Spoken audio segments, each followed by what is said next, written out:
Road के किनारे एक महिला की जोर जोर से चीखने की आवाज आती है। ये रोड के किनारे एक झोपड़ी बनी हुई थी जिसका कपड़े से इधर उधर से कवर थी। दरवाजा भी सही से नहीं था। वहां से चीखने की आवाज आ रही होती है, तभी बाइक पर एक लड़का जा रहा था। वो लड़का अपने दोस्त के साथ था। वो अपने बिजनेस के काम से कहीं पर जा रहा था और उसे एक फोन आता है। उस फोन पर बात करने के लिए वही किनारे पर वो खड़ा होकर बात करता है और बात करने के बाद फिर उसे वो आवाज सुनाई देती है और उस आवाज की तरफ वो गौर करता है।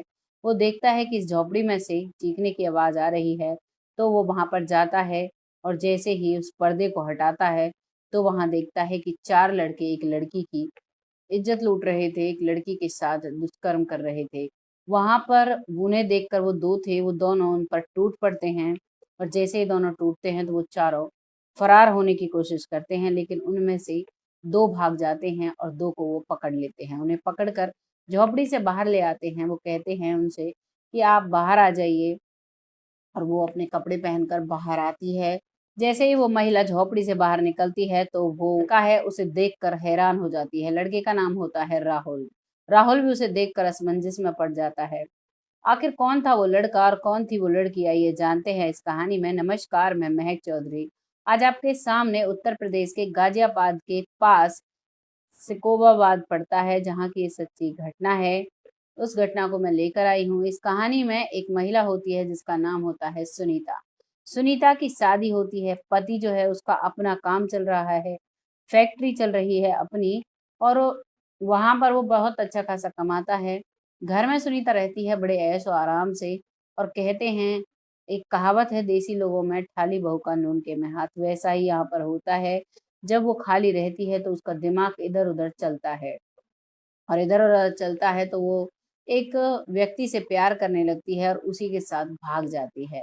जैसे ही सुनीता भागती है, कुछ समय तो उसकी खोजबीन राहुल करता है, लेकिन उसके बाद वो उसे ढूंढना बंद कर देता है और घर वाले उसकी शादी करा देते हैं एक और लड़की से।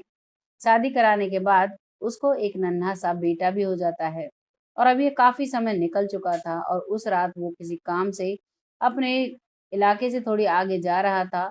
तभी रास्ते में ये आवाज उसको सुनाई देती है और इसी आवाज पर जब वो झुग्गी के पास जाता है तो वहां से जो महिला निकलती है, जब उसे बचाते हैं वो, तो वो महिला उसकी तरफ देखती रह जाती है। दरअसल वो महिला जो थी वो वही सुनीता थी, जो एक सब्जी वाले के साथ भाग गई थी।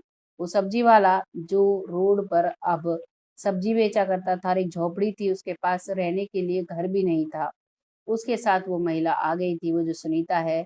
अब वो राहुल को जैसे ही देखती है तो वो उसके पैरों में पड़ जाती है और कहती है, मुझे माफ कर दो, मैंने बहुत बड़ी गलती करी है, मुझे अपने साथ ले चलो, आगे से मैं ऐसा कुछ भी नहीं करूंगी। तभी राहुल कहता है कि जो तुमने किया सो किया, मैं तो उस गलती के लिए तुम्हें कब का माफ कर चुका हूँ। मेरी तो शादी भी हो चुकी है और मेरा एक बेटा भी है, मैं तुम्हें अपने साथ नहीं ले जा सकता।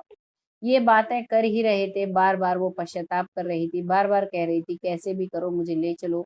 मैं यहाँ पर ऐसे रहती हूँ कि मुझे समझ में नहीं आता क्या है क्या नहीं, मैं क्या करूँ। ये झोपड़ी है, ना रहने के लिए है, ना खाने के लिए है, ना पहनने के लिए है। ये सब्जी बेचते हैं, उससे बस गुजारा पेट ही भर पाता है, वो भी कभी कभी खाली पेट सोना पड़ता है। वो दोनों ही बातें कर रहे थे। जो उसका दोस्त था वो खड़ा देख रहा था और बार बार अपने दोस्त से कह रहा था कि यार भाभी की क्या हालत हो गई है, कैसे, क्या हुआ, क्या करें, आप इसे कुछ मदद दो। वो कहता है ठीक है रुक जाओ थोड़ी देर। तो वो बात करने लग रहे थे, तभी तक वो जो लड़की है सुनीता, उसका जो प्रेमी था जिसके साथ भागी थी, वो भी आ जाता है और वो सारी वाक्यांश सुनता है और अपनी पत्नी को समझाने की कोशिश करता है, लेकिन वो रोए जा रही थी।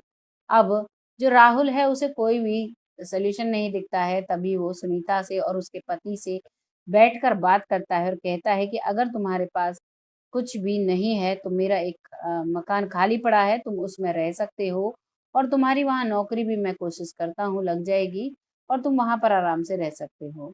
कई बार कहने के बाद वो दोनों उसके साथ चलते हैं और वहां पर अपना ही एक घर उन्हें देता है वो रहने के लिए, और वहां पर ही उसे अपनी ही कंपनी में नौकरी दिलवाता है।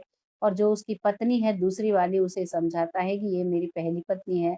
वो भी समझ जाती है, वो भी कहती है कि यही आपकी पहली पत्नी थी, वाकई में दिखने में बहुत ही सुंदर है और उसकी सुंदरता ही उसमें इतना गुरूर भर देती है कि उसे ये नहीं समझने देती कि कौन इंसान अच्छा है और कौन बुरा है, कैसे मुझे रहना चाहिए सामाजिक तौर पर और कैसे नहीं रहना चाहिए। अब वो उसी के पास उस दूसरे घर में रहती है अपने दूसरे पति के साथ, और वो अपने पति के साथ रहती है, और वो नौकरी भी करता है, और अब वो एक नन्ही-सी बेटी को जन्म देती है, और राजी-खुशी दोनों परिवार अलग-अलग रह रहे हैं। ये थी एक कहानी एक महिला की, जिसने अपनी सुंदरता का इतना गुरूर किया और उस गुरूर का उसे भुगतान करना पड़ा। आपको कैसी लगी कमेंट सेक्शन में ज़रूर बताइएगा। बहुत जल्द फिर आती हूँ ऐसी ही कहानी के साथ, तब तक के लिए जय हिंद, जय भारत।